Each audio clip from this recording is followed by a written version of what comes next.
Our project in the Democratic Republic of Congo is to look at the effects of stress and trauma to a mother and see if those effects translate into changes in the health of her infant, not just for her infant, but for multiple generations. In other words, can the effects of stress to the mother influence infant health in a multi-generational and heritable way?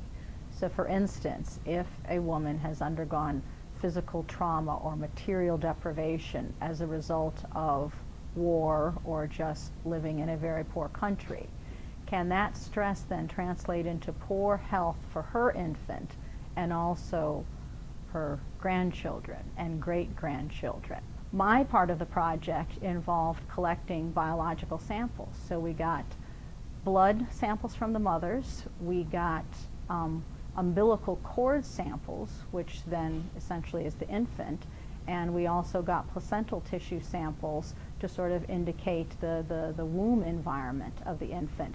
And it's from these biological samples that we then extract DNA, and we look for epigenetic variation and also genetic variation. We're particularly interested in women who have babies, and particularly during that period of pregnancy, because it's a limited window of 9 months in which the infant is exposed to particular stressors. And it's thought that during that period, the infant, and particularly the genome of the infant, is preparing for life. It's sort of picking up cues from the womb, essentially, to get an indication of what the world's going to be like, what life is going to be like.